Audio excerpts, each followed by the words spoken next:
And we are live. Okay. I see that on there now. So the problem was the key. All right. All right.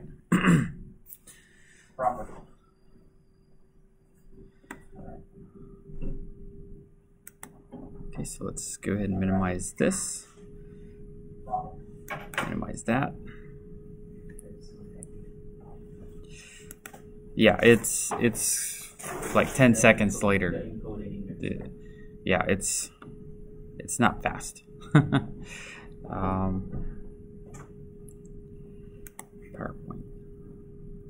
Week 3.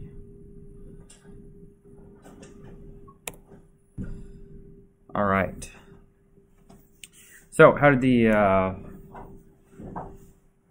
hybrid topics go? Ray tracing. You ready to implement a ray tracer? Well, that's what today's about. Okay.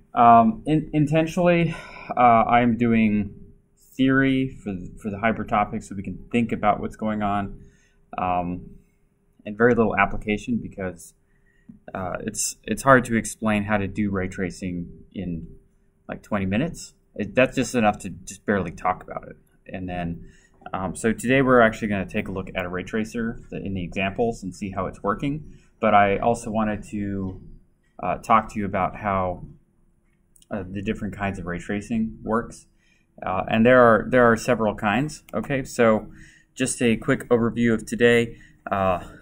We're just going to go over what ray tracing is. But I wanted to introduce you guys to the idea of real-time ray tracing. Okay. And real-time ray tracing is a little bit different than regular ray tracing. Okay, you will find that if you take a look at Peter Shirley's book, Ray Tracing in One Weekend, it's a great way to introduce you to ray tracing in general because it's general purpose C++, and I would encourage you to go through that book and actually implement the ray tracer because you'll learn a lot. But we want to focus on the real-time ray tracing in this class because I think that's kind of the latest thing, and we would all do well to learn it now because it's going, for movie production, it's probably going to be pretty standard here in the next couple of years, and then for games, you're going to have a hybrid approach probably where some of this will be some aspects of the game will be ray traced, and then some will just use traditional real-time rendering because you just need the performance. How many of you watched the Quake 2 ray tracing video? Yeah, that was pretty exciting, I thought. Now, it was kind of funny though because in some ways, I've always thought that when you're doing graphics, a lot of it has to do with the art. Art impacts the quality of the graphics a little bit more than the algorithms that you use. It has more to say with how something's going to look in the end. And so you take a game like Quake 2, and I feel like a lot of games in the 90s did this, a lot of color lighting everywhere. So everything's very colorful. And so Quake 2 has always been one of those games that's very been colorful. Okay, so to see it ray traced, it was kind of subtle a little bit, I would have expected it to be, or almost to look completely different, but it looked almost the same, but it did look a little bit better. But it goes to show you that really the quality of the art has to do with the look of the game. So in a way, they were going for something that didn't look real, and that shows up when you see the real time. So let's see here.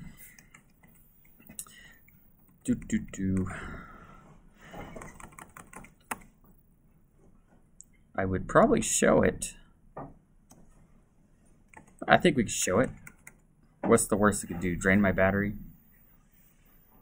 I forgot to bring my power cord today, so there's that risk. Let's search. Quake 2 ray traced.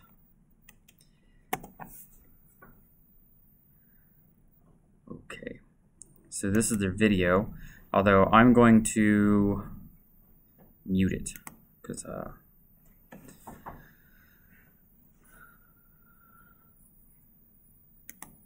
Okay, so the ray tracing, can anybody guess which side the ray tracing is on?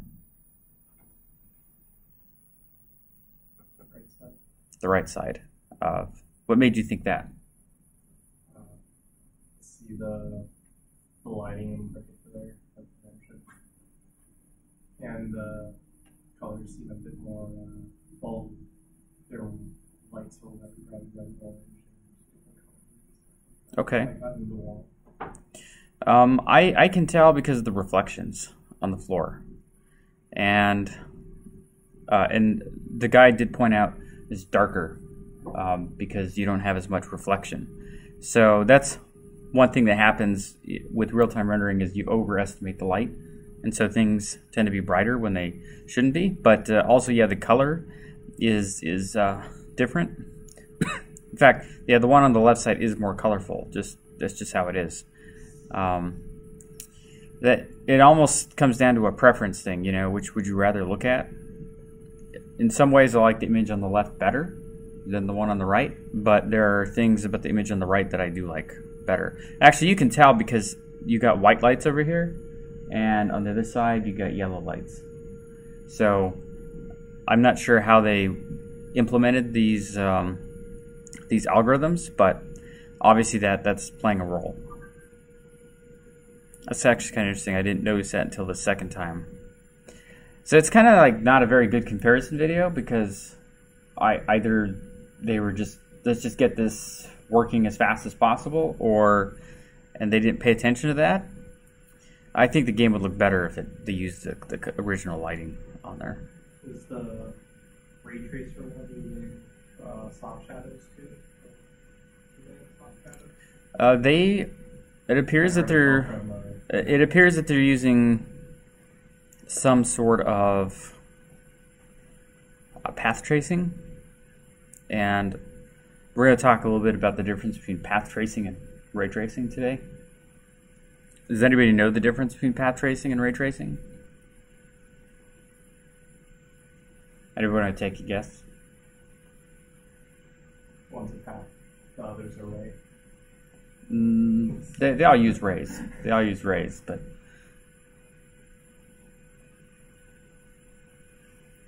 what do you think looks better, path tracing or ray tracing?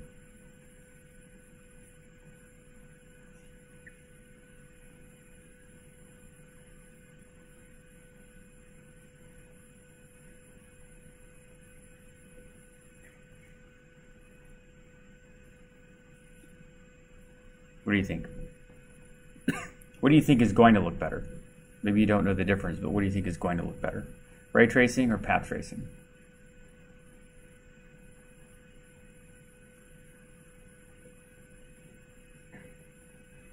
Ray tracing. So actually, why do you think that? Without looking at images, I know we're off computers. We could just say path tracing in Google Images or Bing Images and know the difference immediately. But why would you think ray tracing would look better? Mostly just a guess? Okay. 50-50. Okay, so here's the difference between path tracing and ray tracing. Path tracing is a statistical method of shooting rays. In other words, here's an image done with path tracing. You will not get an image like this with ray tracing. Even though for all intents and purposes, when somebody says ray tracing, it's kind of like the overall name. If you say, we're doing ray tracing, you always have to ask the question, well, what kind of ray tracing are you doing? Okay, so here's an example of path tracing. There's a render I really like called Corona. And if you look at some of the images that Corona generates, and this will actually be one of the hybrid topic things for you to do. Path tracing can get you amazingly realistic images. And the reason that it does that is because of the way that it handles the rays themselves. Okay? So I like to normally describe describe that the main difference between path tracing and ray tracing is that with ray tracing, you deliberately trace certain kinds of rays. Like you might trace a shadow ray between an object and a light source to see if it's in shadow, or you would do a reflection ray or a refraction ray. And so, anybody heard of POV ray before? The point of view ray tracer. These are, this might be good, like a ray tracing image. Although theoretically, POV ray doesn't incorporate some amount of path tracing in there. Okay. Anybody ever see the Whitted ray tracing? Anybody Google Whitted ray tracing? There's this one particular image that's famous. It's got the a clear glass bulb and then some reflective sphere, and then this yellow and red checkerboard. Anybody ever seen this image before? Okay. So this is kind of a famous image, just because for the first time, in the 70s, you had people knew what ray tracing was, right? Because it's just a physics phenomenon. So when you're talking about, and let me just put this. I need to put the camera up real quick so I can point it to the board. I don't know if it's going to look very good. Or I could try writing on my computer. Let's try that method.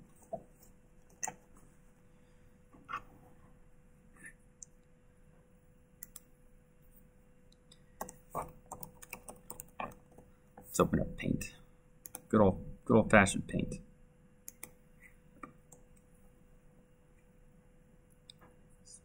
Make it bigger. Okay, so the idea with ray tracing is, say you have a surface and you have a point on the surface and you have an incoming ray. Okay, so you might have a light source, so we'll just color that yellow over here, and we might shoot a shadow ray. Okay, and if there happens to be like an object in between, say we have this orange circle over here, then we know essentially that, okay, there's an intersection there. So normally what we would do is recursively say, let's continue bouncing rays. Okay, so then we might do another reflection ray. Ooh, that's white. We might do another reflection. Oh, brushes. All right, and we keep doing that until eventually we just kind of miss the scene altogether, in which case we just kind of say, well, that's sky color. Or until we hit another light source, right? So this might be another light source. Okay, so, and then if this object is transparent, we could just calculate the refraction direction it goes in, and then we'll have another ray, okay? So we have three different kinds of rays here. We have reflection rays, refraction rays, and shadow rays. And what ends up happening is that this kind of turns out to be a little bit biased, because we're kind of saying that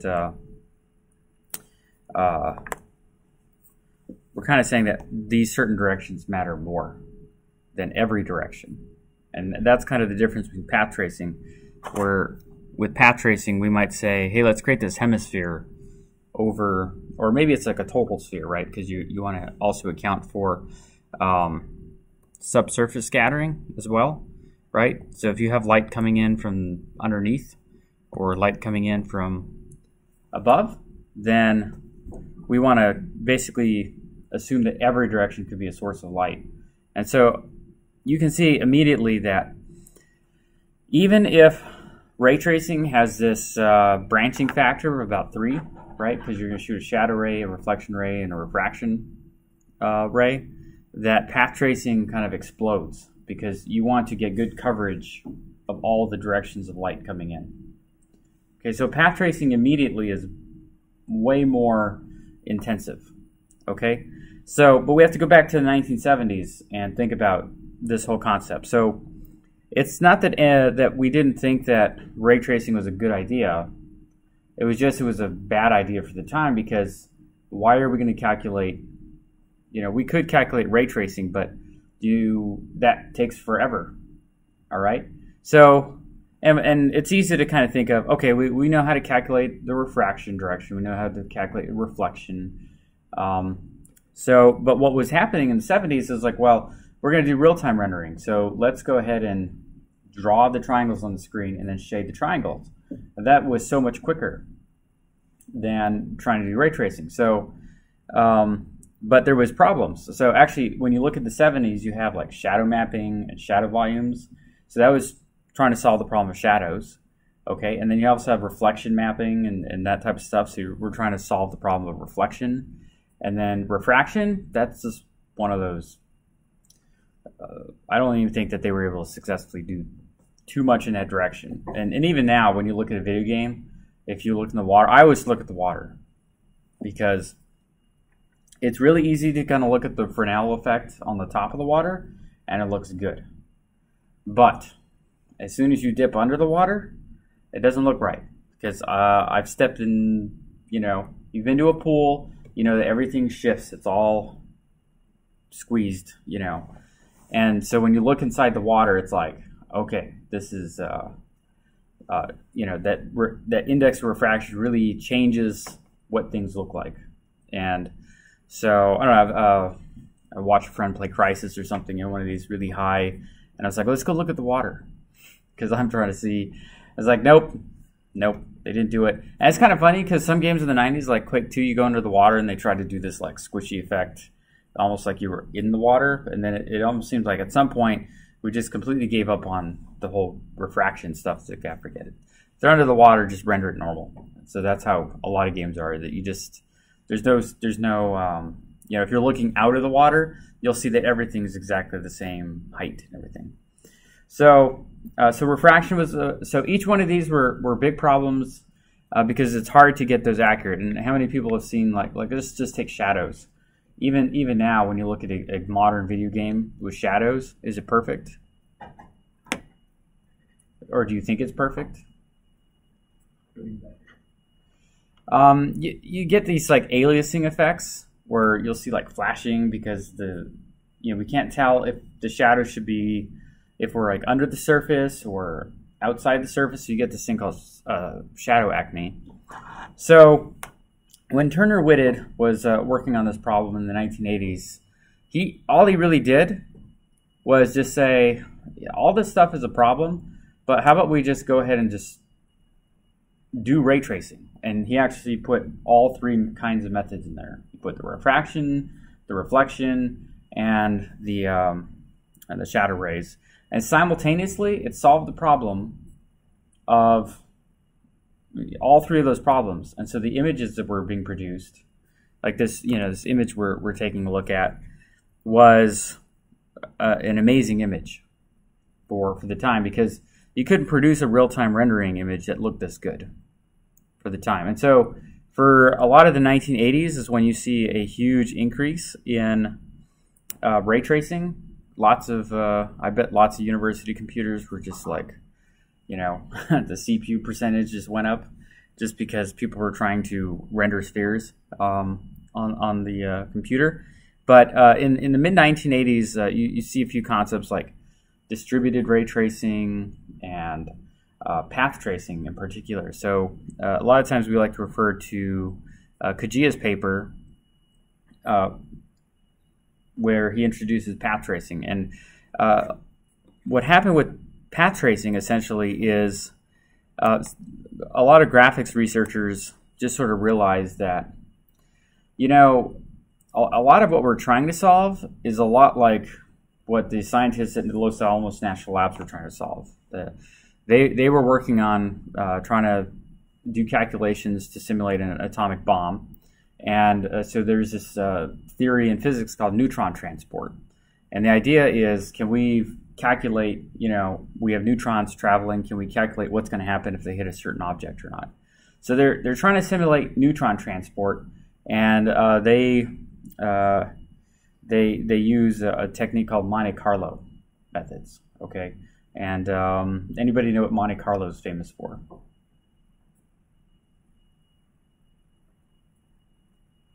Does anybody know what Monte Carlo is?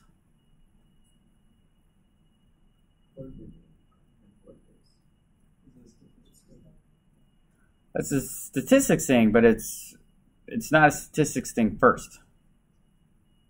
So it's actually a famous city in Europe, known for what? Gambling. Okay, Monte Carlo is a famous European city known for gambling. Okay, so when they were doing all this research in the 1940s, they realized that, hey, there's no way that I can sit down and write out an exhaustive equation and just go step by step. Okay, and like, can you imagine if you had like a whole cube of numbers that you have to calculate by hand? That would be quite the task. And I'm sure that you probably hire a bunch of people to do those calculations, or that's actually one of the reasons why ENIAC was kind of popular, because you could program certain kind of mathematical calculations in there, so they could do some basic number crunching, right?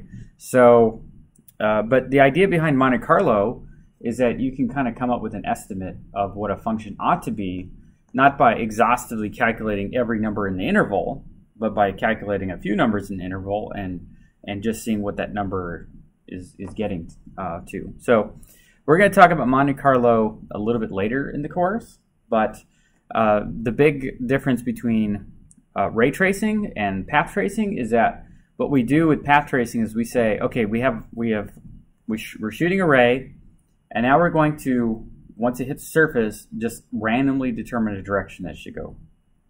And then we're going to see what happens. And by tracing a number of these rays, the more you trace, the more accurate your image gets, because you're basically calculating more points. Okay. One famous example is calculating the value of pi. So one way to calculate the value of pi is you could have a circle and a square, and you could just randomly calculate dots. In other words, we want to calculate a random number of dots inside the box. And then what we'll do is we'll count the number of circles, or the number of dots inside the circle, versus the number of dots in the box. And that ratio will estimate the area of the circle, right? And what you can do is, we know that pi r squared is the, you get the area for a circle. So then you can estimate what the value of pi is based on that relationship, okay?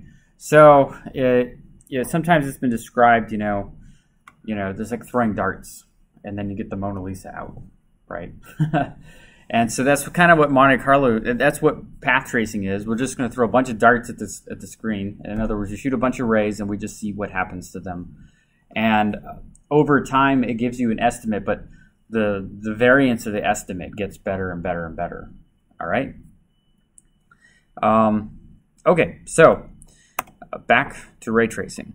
So the Whitted style ray tracing essentially is this concept of recursive ray tracing, where we'll shoot a ray. Okay, now does anybody remember what it's called when you shoot rays from the camera versus from the light?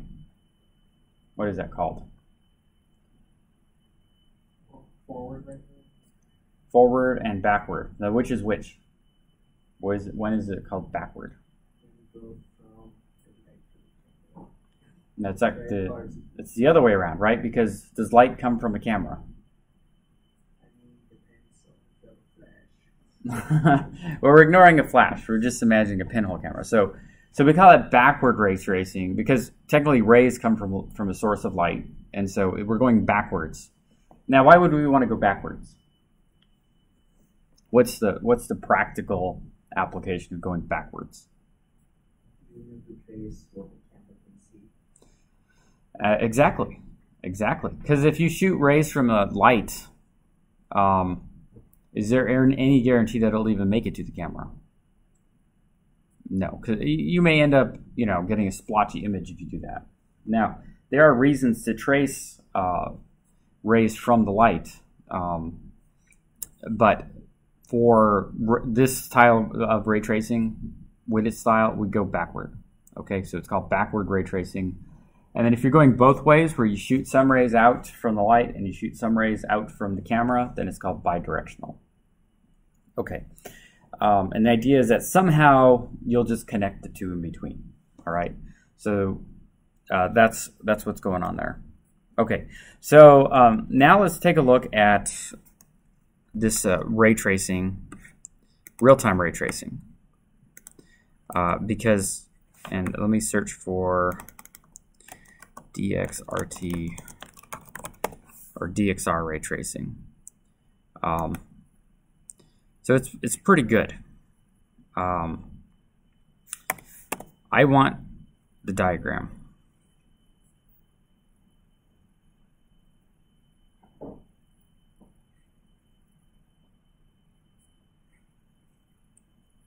We'll just draw the diagram. Okay, so let's go ahead and just talk about, so let's create a new slide, and we want to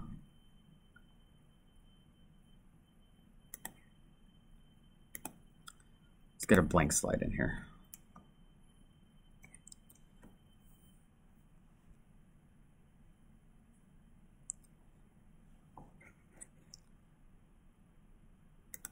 Okay, that's strange.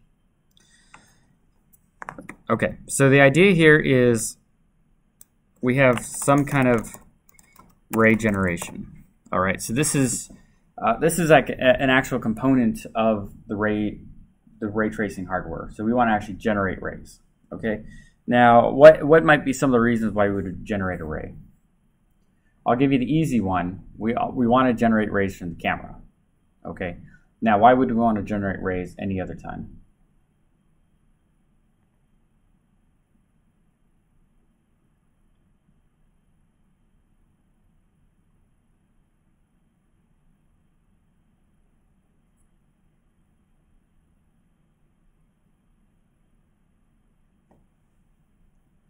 Well, when we were talking about weighted ray tracing, what were some of the reasons we generated additional rays?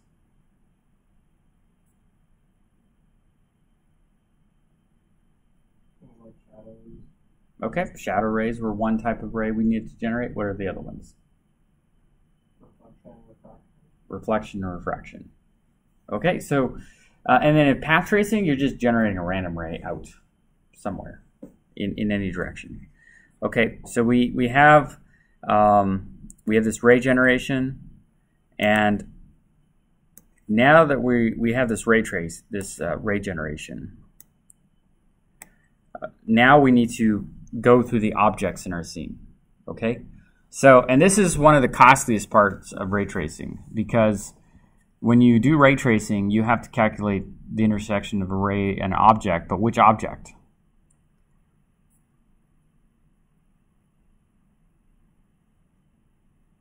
How do we know which object to check a ray against?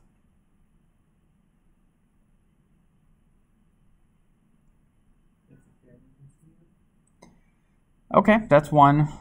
Yeah, so if the camera, but what if it's a shadow ray or a reflection ray? Then the camera's out of the picture. So which object do we check? All of them. Now, if you can imagine, now you have this computational complexity thing. So as my scene starts increasing in number of objects, and who only likes to see two spheres in a plane in their video game? That's kind of boring, you know.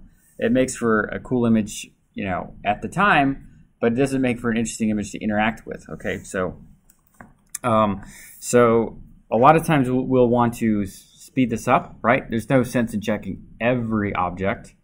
So sometimes we use a like a bounding volume hierarchy, some acceleration structure, okay? Or we could use like a KD tree or a binary space tree, so we can just divide everything up in terms of planes.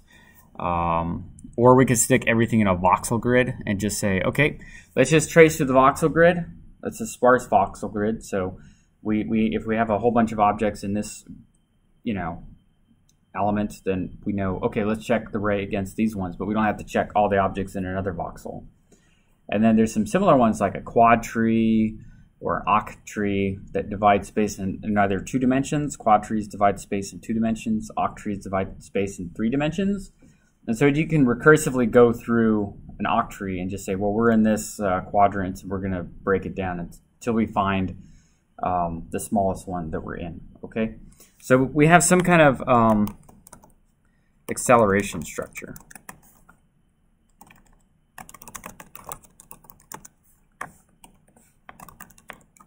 Okay, so we have some kind of ray acceleration structure.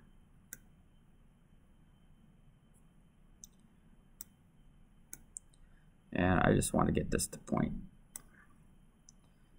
not be flashing everywhere. Okay.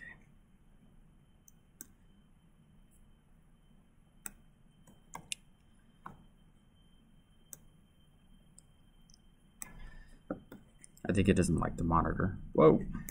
Okay. Stick it there. Okay. So here's what we want to do. First of all, some rays, it makes sense to just stop if we get somewhere. And other rays, we want to know a lot of detail about it. So is a shadow ray the kind of ray that we want to just stop once we found an intersection?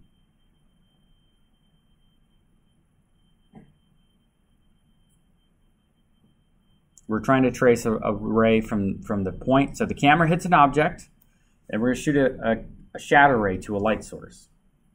Do we need to check every object for intersection if we found one? Okay. So as long as we found an intersection, it doesn't matter what object it is, as long as it's in front of the ray and behind the light, then we know we can stop.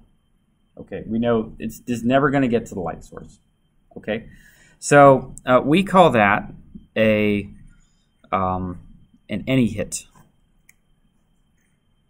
So we'll check for. That's getting really annoying. Oops.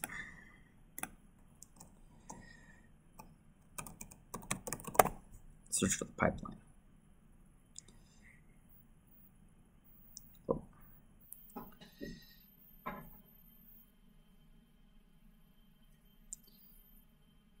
We're getting closer there. Let's search.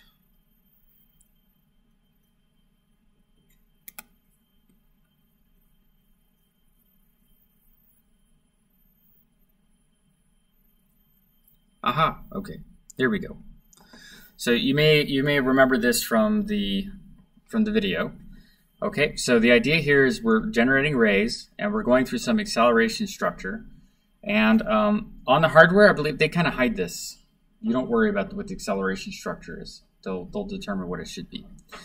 And so we might have a process where we need to just determine an intersection and whether or not we got a hit or not. Okay. And if we have a hit, then we basically keep going until we have no more hits. And so if we eventually kind of come out of this acceleration structure and we decide that that we have not hit, then we can call it what's a misshader. In other words, we tried checking the ray against all the objects in the scene, but we did not find any. Okay, but if we did, then we could say, well, whatever that hit was, that is the closest hit. All right, so we have this concept of a mist shader and this concept of a closest hit shader. And then we have this any hit shader. Now this any hit shader, basically we can use that to determine whether we should keep going or not. But there are other reasons for using an any hit shader and continuing. What might those be?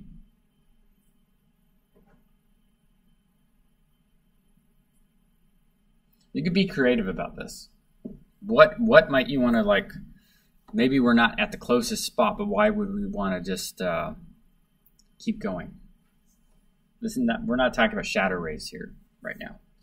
And in this case, we might be talking about a reflection ray or a refraction ray.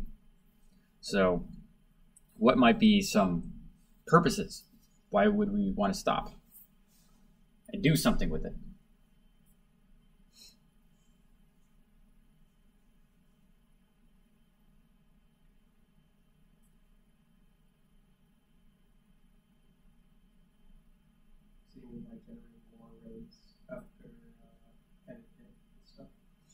You can generate more rays with an any hit shader, but we're trying to think of, you know, what things might we want to do with this.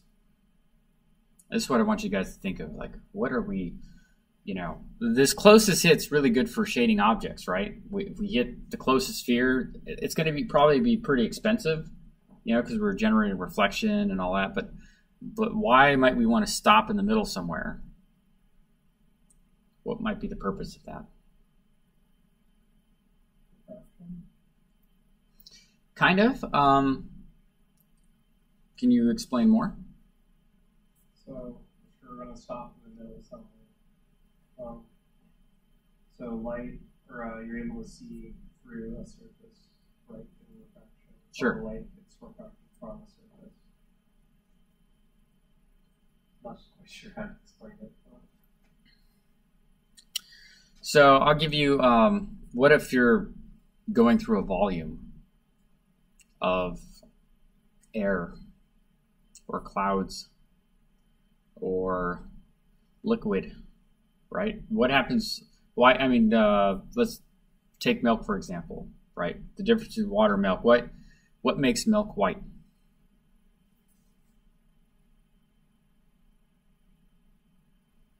Is it just full of white molecules and that's why it's white? Or why is it white? Why does milk look white? Because it reflects or the light. It's reflecting, it's scattering light, right? So if you have a glass of water and you shine light through it, and let's just say you have a square glass, okay, and you're shining light head on, okay? The light's going to go through the glass, through the water, through the glass, and out again. There's nothing really water is not really going to affect the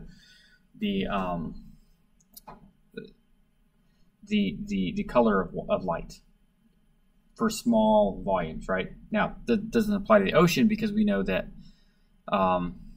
it reflects blue light, right? As it reflects more and more, you get blue backscatter. So it's absorbing all the other colors, but blue kind of gets reflected back. So what's happening is that you have, let's say you have a volume here. Could be a cloud. Clouds work the same way. Okay, so you have light coming in, and there's a lot of times there's like a certain probability that you're not going to get through the cloud without there being a scattering event. Okay, so then you might have something here and it causes some light to scatter. And then there might be a certain amount of time where maybe at this point light scatters. And maybe there's some probability that light is able to get this far, but then it scatters this direction. And then of course there's always the anybody experience a cloudy day where it was so dark you couldn't see anything? You couldn't see anything. It was completely black. You couldn't see your hand in front of your face. Anybody experience a cloudy day like that? So what does that tell you? There is always light that gets through. Okay. And then it continues on its merry way. So when you're talking about the sun shining through a cloud, there's so much light coming, there is no way the cloud can block all of it. Now it's trying its hardest, it's bouncing it every way it can to get these white fluffy clouds. But as it's traveling through a volume, you might have all these scattering events happen. So it could be that your AnyHit shader is calculating, hey, let's shoot a new ray, but let's statistically say it'll only go this far before it reflects another direction. Okay? And so, because it's a probability, that's how it works, scatter.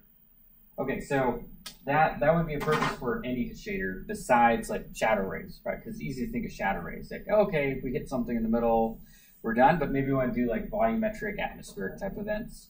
Then any hit shader gives us the power to make these kinds of interactions. Now, what's going to happen if you try and do this in real time? You want to accurately render a cloud, what's going to happen? You're not going to get 60 frames per second. Okay? In fact, cloud rendering is actually a big problem right now. Disney actually has this data set. You can download this cloud data set. And they're trying to actively work on, can we simulate light through a cloud, using this data set, using path tracing. Okay? Let's think about this though. How different is this kind of graphics interaction than what you're used to? When you've done graphics before, what are you used to? Well, if I was to make a cloud, I'd have like a bunch of textures just floating there. Okay. That's different. So we might use texture maps, models maybe to represent. You got to put placeholders for that. But okay, so texture maps. How about you? What's your? Texture maps. Okay. The particle system for the cloud. Particle system. How SoundCloud 2 would do it was for like their fog effect of the PS2 would be a lot of texture filtering. Yeah, there's actually an equation for the fog stuff. In fact, fog was like a part of OpenGL until the shading stuff came along, and they're like, well, that's one of those features in OpenGL that almost kind of disappeared.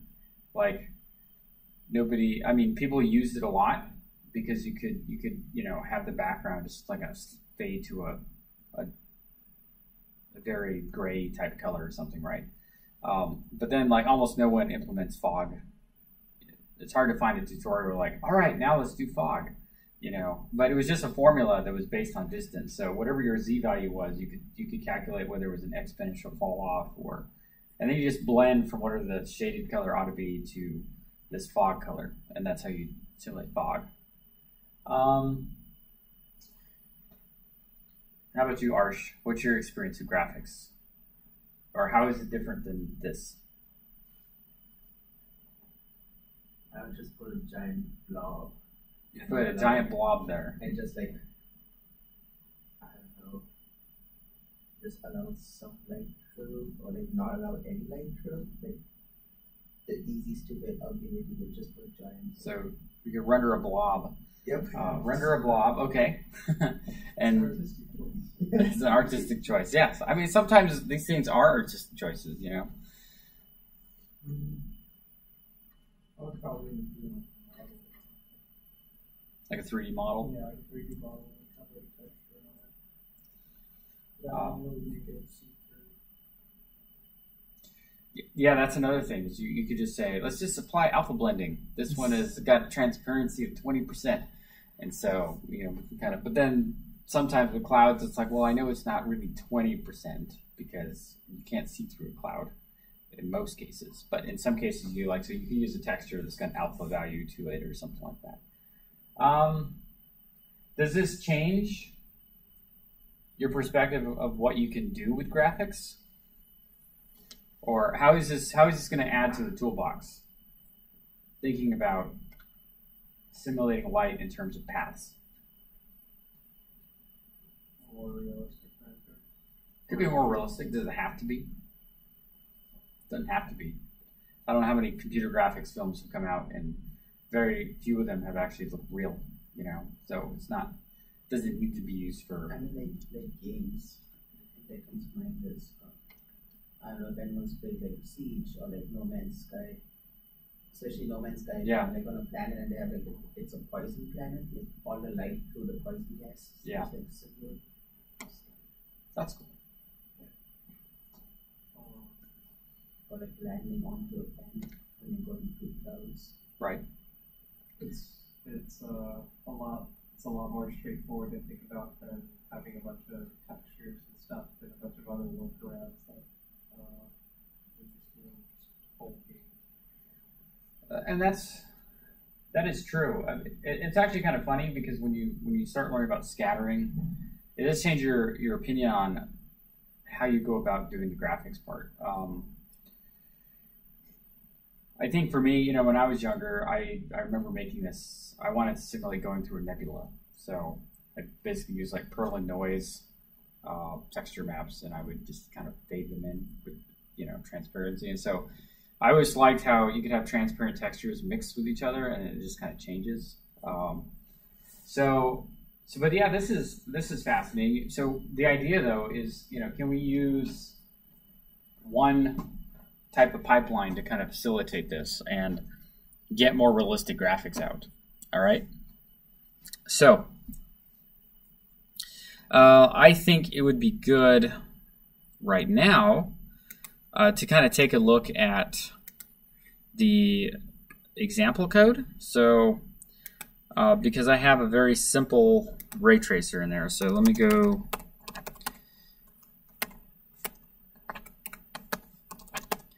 Let me find what directory it's in.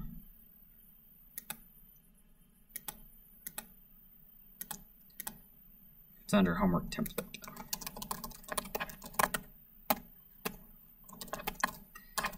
Okay, so let me go ahead and start light server up. Make sure we're still broadcasting and that this is going to show up on the screen.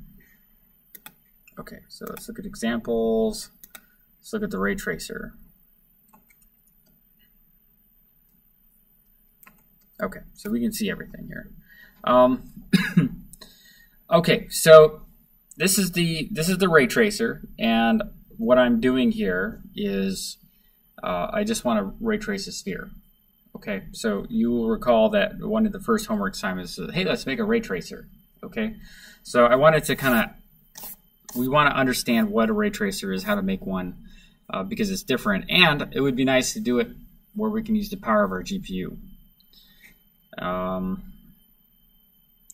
Okay, we'll put this up. I'm gonna have to close that down a little bit, but let's go ahead and take a look at this example 4. And I'm actually going to close that down real quick because the battery issue.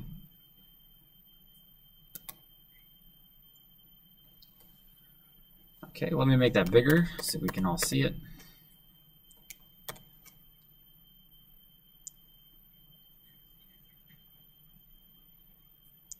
All right. So you'll see over here that we're loading up the ray tracer, vertex shader, and fragment shader, and we're loading up a full screen. We're creating a full screen quad. In other words, we just want to render the entire screen as a rectangle, and then we just render it. So when it comes to like doing this in WebGL, it's actually simple, right? So there's nothing there. I'm trying to work in some shader toy type things, so you could pass in the resolution or the time. Eventually, I like to make it a little bit closer. Okay, so now we need to look at the ray tracer. So first of all, let's just look at the fragment shader, and we'll see that we're not doing anything special here. All we're doing is transforming our geometry and then passing it off to the vertex, to the fragment shader. So this is no different than just drawing any other kind of 3D object.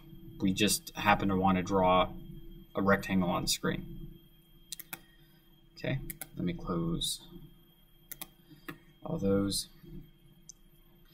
Okay, so let's look at the fragment shader, because this is where all the action is happening. Okay, so let me just make sure that looks good. Okay, so this is a pretty long fragment shader. And it really isn't doing very much. That's like over almost 600 lines of code. So probably when you guys do your own ray tracer, you probably want to start off with something like this. Okay, and so what I want to walk with you today is what the overall kind of structure is for the ray tracer. So let's just quickly go through what the algorithm looks like. Okay, so let me go back here. Okay, so we were talking about having a ray generation shader, a mesh shader, a closest hit shader, an any hit shader, some kind of bound acceleration structure to efficiently get the rays through the objects. And then we have ray intersection algorithms. We'll take a look at how to do a sphere. In the Hypertopicus video last night, or last week, we showed how to calculate the intersection of a sphere with a ray. You just kind of use quadratic equation and find out, you know, it's like, okay, what values of t match up with the ray? And then if it's less than 0, you know that it's behind the ray, so you can just say, forget about it. We don't care. And then we can, we might even want to set limits like a t min and a t max. Okay, so we'll talk about that in just a second. Okay, but here's the idea here. I use a thing called a hit record, and if you read Peter Shirley's book, then you'll use this concept of hit record. It just saves all the important information about what happened. So which object did you hit? What was the color? That kind of information. Okay, so the hit record is just designed to save the current information. So what we want to do is we want to loop through the object list, and we want to intersect the ray with the object. So let's just, for sake of argument,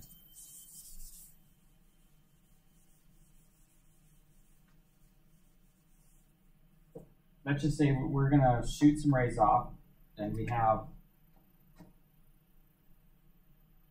object 1.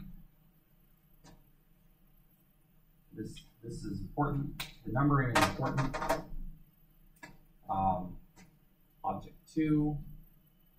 Maybe this is some kind of cube.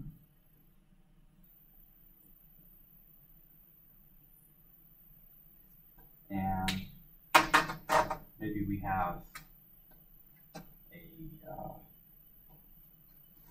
decided, oh, let's add a cone. Okay, let's add a cone to our scene, and this is object 3, and maybe we got like some kind of animal here, some kind of mesh. Okay,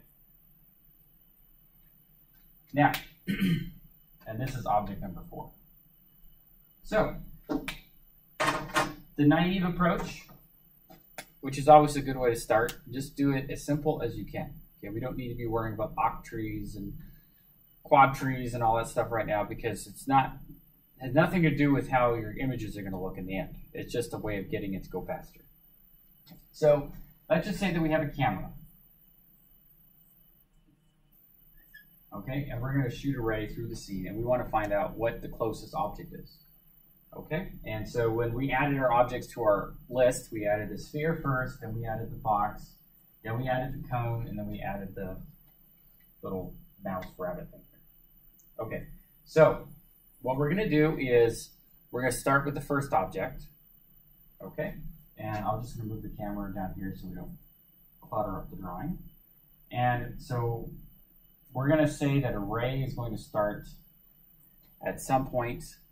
Okay, this normally represents 0, but that's like your depth, right? That's where the camera starts. So we want to, we could just shoot rays forever, but it could be that maybe we don't want to shoot rays that are like so far away that they amount to like 1 pixel on the screen, right? So just like we would use a Z buffer and say, we're going to go from 1 to 100, and then that's good. And then just clip everything off the other side, right? So we could do the same thing with this. We could say that we have some Tmin and some Tmax. All right? And so the idea here is that we would, if we were hypothetically calculating intersection with the box, and technically this T value goes past Tmax, then we could say that we never get there. Okay? But for right now, we're not going to do anything like that. We're going to say the ray goes on forever. And we might say Tmax equals 1,000,000 or something way out there. Okay? So we might say Tmin equals 0 or some very short value of 0, like 0.1 or something. And we'll say that Tmax equals 1,000,000. All right? So we'll just put that here, 1e6. That represents 1,000,000. And let's just say Tmin equals 0. We'll just start off with the value of 0. So first thing we're going to do, so we're going to loop, and we're going to calculate the intersection with the sphere, because that's the first object in the list. So we can see that we would get an intersection over here, and an intersection over here. So we get 2 intersections because we're going straight through the middle of the sphere. If we were on the edge of the sphere, we'd get 1 intersection. If we were outside, we'd get 0. Now, with the quadratic equation, does anybody know what that looks like?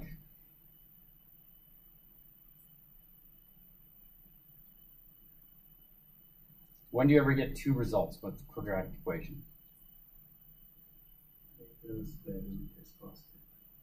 Yeah. In other words, yeah, if the square root was 0, right, you have negative b plus or minus. So if it's plus or minus 0, you only get 1 answer out. Chances of that happening are very, very small, but it could, okay? Most of the time you get 2 values of t out. So which value of t do we care about? The smaller one, because that's the closer one, okay? Now, what happens if we get 2 t values and one is negative and one is positive?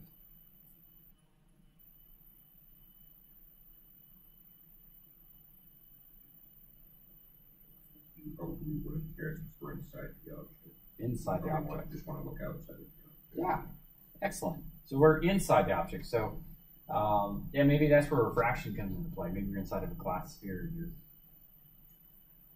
You might have that bent out. Okay. Okay. Very good. All right. So we'll call this T1 and we'll call this T2. And so what we'll do is we'll say, well, T1 is less than T2. So we'll check our current hit record, which we always set the T value. So we'll actually put our official T value here. We just set it equal to Tmax, because we know that anything out that far is it's kind of, it doesn't matter. We're saying that the closest object is 1,000,000 units away, okay, 1,000,000 meters away. So we come over here and we say, okay, so T1, now our T equals T1, because T1 is in between Tmin and Tmax. All right. Now, now we're going to go to object number 2. Now, at this point, we will normally just say let Tmax equals T1, because there's no reason to for it to be otherwise. So we'll say that now Tmax equals And let's just say that this is a value of 4. I'm just making it up. But now Tmax is 4. And now we're going to object number 2, okay, which is the box. And let's just say that's 4, 5, 6, 7. Let's just go with that. Okay, so let's say we determine that the closest intersection is at number 6. Okay, simple. And we say, okay, our Tmin value is 0, and our Tmax value is 4. So we know that that is not the closest hit. Okay, so we can just ignore it. So we have no intersection with the box. Now we go to object number 3. And let's just say that object number 3 is over here at maybe 0.1 and 3. Okay? So now what we'll say is, okay, 0.1 is greater than our Tmin, and 0.1 is less than our max of 4.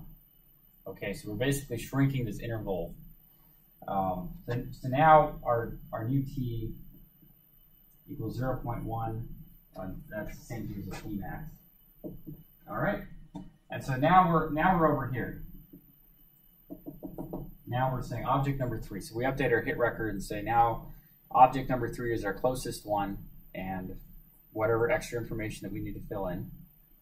Okay, now we go to our final object, which is little mouse thing over here, and we say that, well, that T, maybe that T is at -2. Well, so now we see, well, -2 is less than Tmax, but -2 is also less than Tmin. So there's no way we can see this behind us.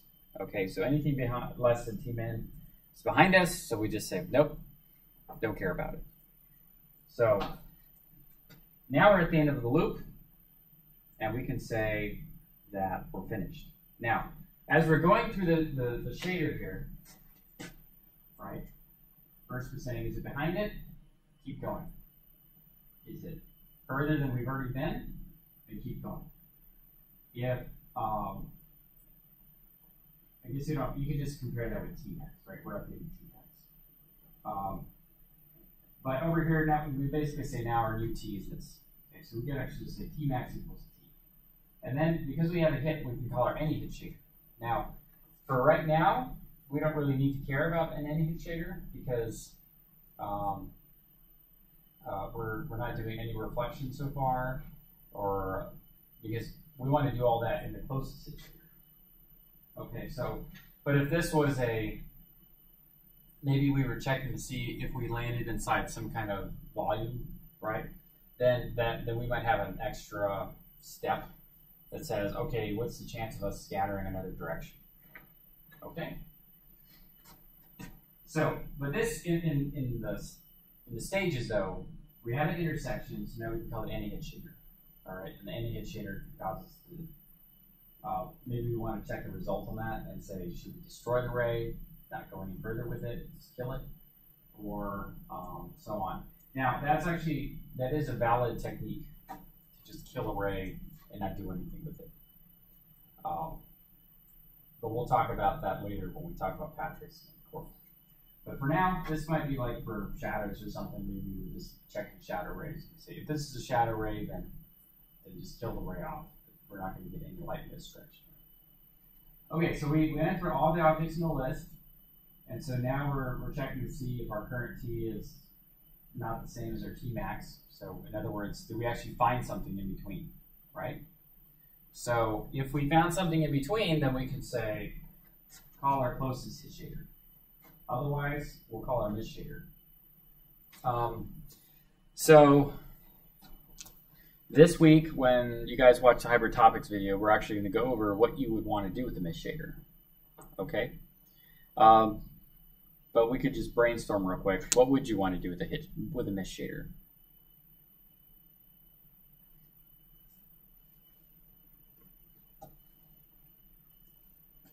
Should we just call it quits? Return black? Nothing happened. It just hits the sky. Okay. could be the sky, maybe the ground color, right? If you go down below the plane. You could make a horizon.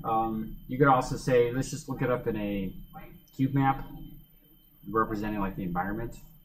So there's different ways, so sky shader or cube map or something like that. So we might, if we're debugging, maybe you return a certain color that says, hey, this was a miss. Debugging shaders can be very difficult to do because a lot of times you don't know what's going wrong. Either the shader doesn't work at all and you just get black all over, which is frustrating, or you get results that might look correct but really aren't. And that's a big problem with a lot of graphics things. Sometimes they look plausible but aren't realistic. All right, and that happens all the time. You just look at a lot of movies that were done with ray tracing, and you're like, well, that looks pretty good, but doesn't look real. I can tell the difference. Okay, and this happens with as soon as you start looking at movies 5 years ago, you're like, whoa, I thought this was good. I mean, they're getting better all the time. Okay. Does this seem simple?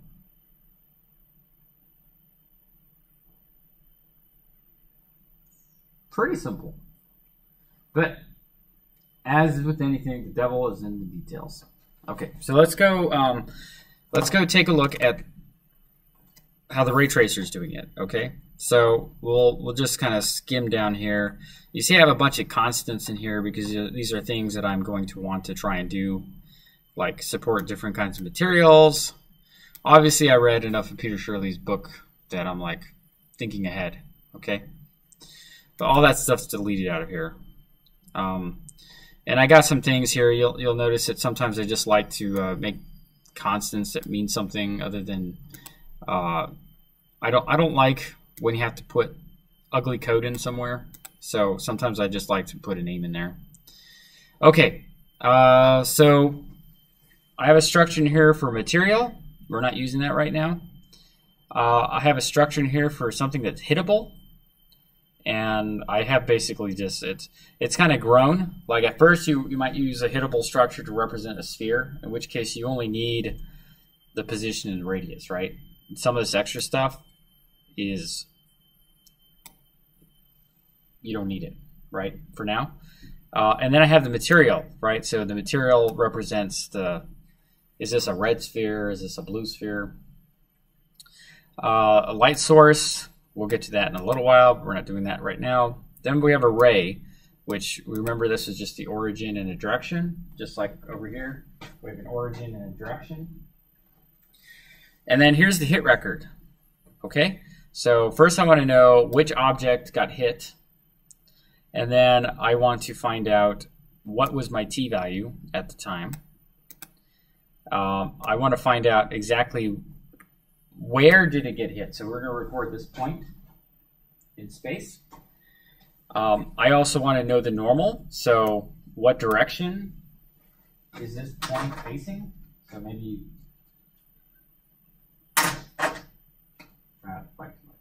so maybe this represents the normal, and that represents P. Texture coordinates. Whoa. So we might want to know if we're using a texture map, or maybe we're doing some kind of procedural texture, like Perlenoise. And then the object color. So this is all important stuff in the hit record. The object color might be important. If I hit a red surface, really what that means is it's absorbing all different kinds of color besides red. All right.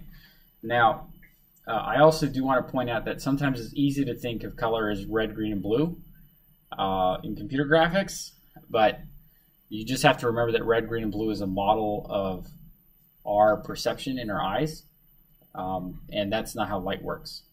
Light is like a continuous spectrum, and we might model purple as red and blue, or some mixture of the two, but in reality, purple is purple. It's its own unique wavelength of light. It just so happens that when it hits our eye, it has a response that looks like we're mixing red and blue, but really purple is purple. Okay, so we also want to keep in mind that the electromagnetic spectrum doesn't change for us, and it's really just an arbitrary decision that we made to say that, you know, like if you were simulating ultraviolet light in a computer simulation, should objects that reflect red reflect ultraviolet light? No, because it's not really red, it's ultraviolet. And so that's a problem sometimes when the model doesn't match reality. Then all of a sudden you have objects that are red, which would never show up under ultraviolet light, right? Because it's on the other side of the spectrum. Look like they're glowing. Okay, so you have to keep that in mind that if you were trying to simulate this accurately, you would actually use what's called a spectral model. In other words, we're going to say, let's deal with each individual wavelength of light separately. But we're used to RGB, so we don't really care about that right now because we're not going that specific. But I just want you to, this is a good time to mention that we think of things as RGB, but in reality there are some effects or some things that happen in real life that they don't play by those rules. Okay, and then is emissive. So I use this like to represent, maybe it's a glowing ball of light. Okay. Okay, so here's why I do all this. So first of all, I have an array of hittables, and then I have an array of lights. And the idea here is that I want to make a scene graph in GLSL. So we have this function here, so we can add a hittable. So maybe I want to add a sphere, or I want to add a box, or I want to add a 3D model. So this is kind of a generic structure to doing that. And then same thing for light. Okay, so I think I did this originally because when you're doing things on ShaderToy, you don't get to say, let's add a 3D object to the scene. You have to do everything inside the shader. Okay. Okay. Then we got some mathematics, and these are just doing some. We're going to skip this right now. You'll see over here we got the solve quadratic equation, which you just throw your A, B, and C, and then you get your T1 and your T2 out. We can do the intersection between a sphere. And then I have a generic function called ray intersect. And the idea here is I could just go down the list and say, is it a sphere, is it a box, is it a plane, is it any one of these types of objects? Okay, so this is how I can. In GLSL, you have to be creative. So this is my way of like getting different objects to show up. So I can create materials. I can create, and we'll see why I do this. Okay, let's see here. Create array. I just want to normalize the direction, and that's why I do that. Create a light, create a hit record. So I just initialize it with important information. Okay. Create a camera array. Now, what this one does is we take a two-dimensional texture coordinate, and we basically say, okay, if the camera is located here and we're shooting a ray, what direction is that ray going through that pixel? Okay, so that's what that's doing. And so you'll see over here that I'm basically using a 45-degree field of view, and this set of math is just determining what that direction ought to be. Okay. Now, here's the shaders, okay? So over here I have a closest hit shader, and you'll see that what I'm doing here is I'm checking, so I set my Tmin and my Tmax over here, and I go ahead and say, hey, let's go through all of this exact same algorithm I just showed you. So this closest, I need to modify this because it doesn't exactly match what the other algorithm says. But the idea here is we're going through the list. We're saying if we intersect the ray, then go ahead and update the hit record. So update the object, update our T value, and update our T max as well. And then if it's an emission, then we can say just copy the emissive color and set the flag. Otherwise, say it's not emissive and just copy the material color. So if it's supposed to be a red object, then that's what it is. And if the material is like a emissive color, like a glowing red ball, then we can do that. And then when we get to the end, we can say that if hit is less than 0, I just set hit equals -1. In other words, we didn't get an object. Then we hit something. Otherwise, we return true. Okay, and then the mist shader is very simple. It just, if the sky mode is the Shirley model, then it's like a blue sky. It blends between white and blue.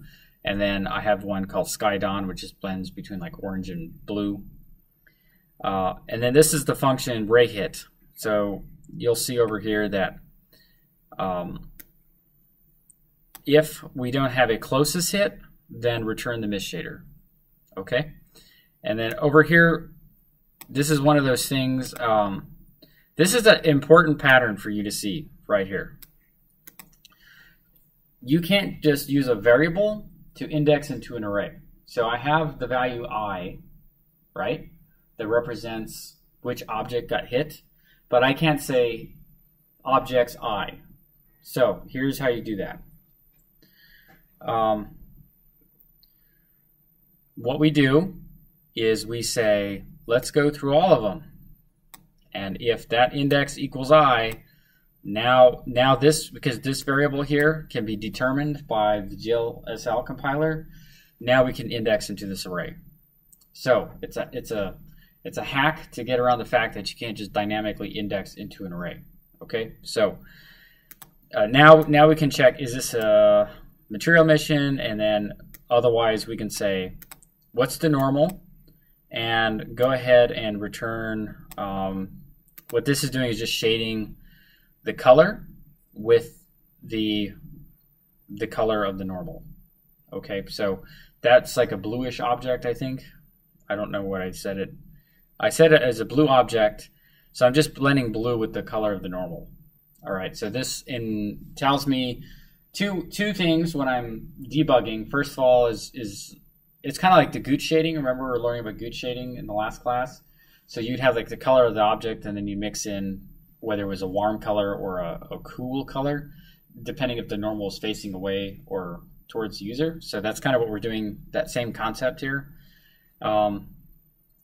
Okay, and then all we do over here is we have a create scene function that we add the sphere to our list of hittables, and then we can just go ahead and raycast. And then you'll see over here, down here, that we just create a camera ray and ray trace. So it's in this this shader, basically we can ray trace really as many spheres as we want. It's kind of cool. So in fact, hopefully I won't kill my battery doing this, but let's live dangerously. Why not? So let's just say that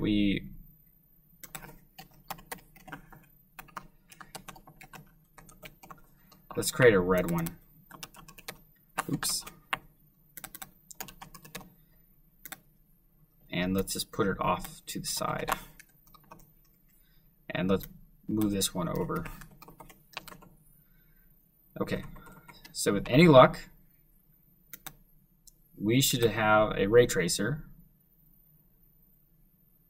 with a red sphere and a blue sphere. And so we just basically added these hittables to it. And we could also do this like Shirley style. And he likes to add a really, really big one. Let's add one that's like size 100. And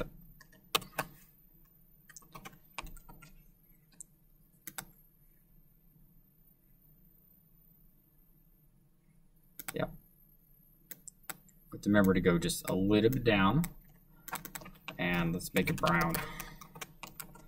It's dirt.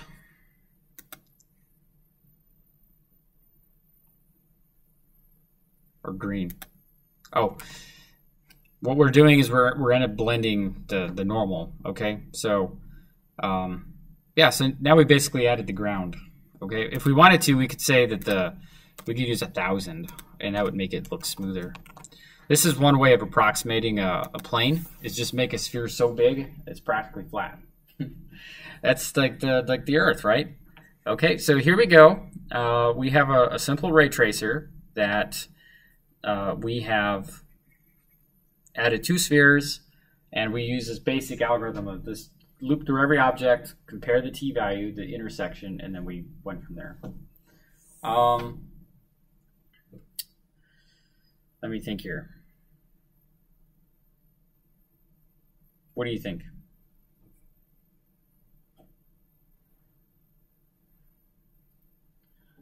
Does this look like a fun way maybe to do graphics? Could be. I'm kind of curious if we can make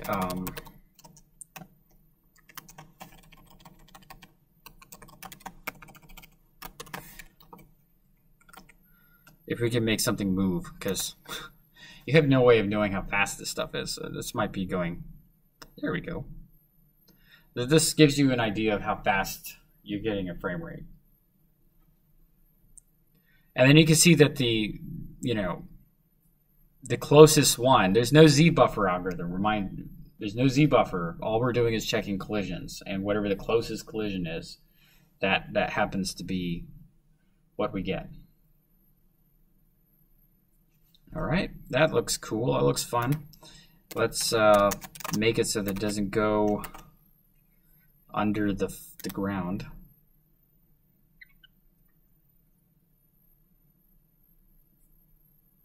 That works. And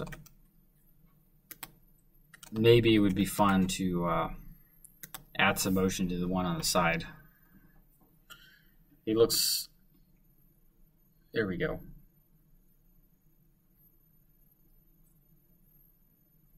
Frame rate's not perfect, but we are on a critically low battery setting. So that might have something to do with it. But this is a 1060 card. Well, actually, this is actually the Intel card. Okay, we're actually using the Intel card on this one. I'm actually curious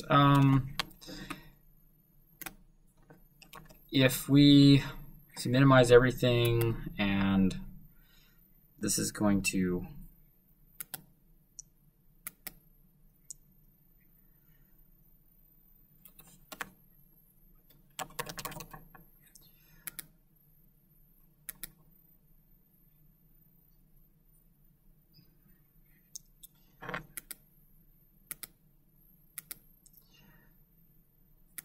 what we want to do is properties.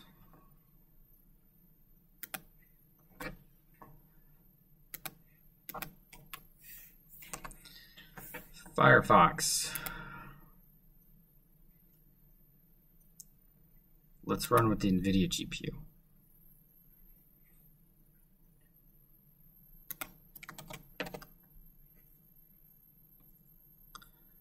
So that was actually running with the onboard graphics card. And we can see over here, it's still using the same one.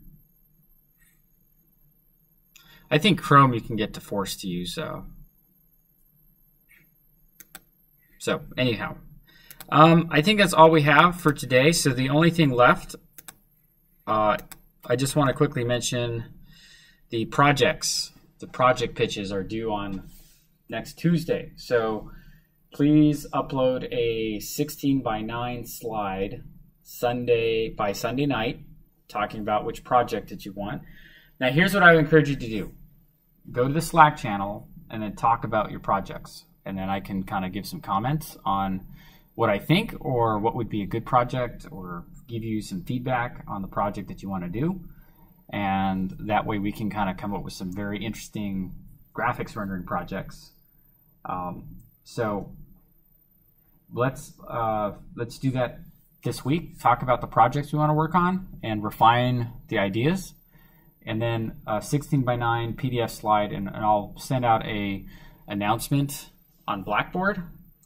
I did decide just to pretty much just use GitHub for posting everything and Blackboard for all the grading and everything.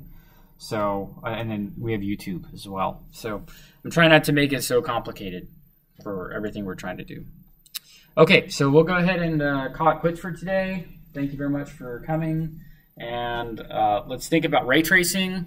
Let's think about those mist shaders. We're going to think about sky models, you know, because as nice as blue to brown looks, or that's not realistic. Okay. All right, so let me go ahead and stop the stream, and we're all done.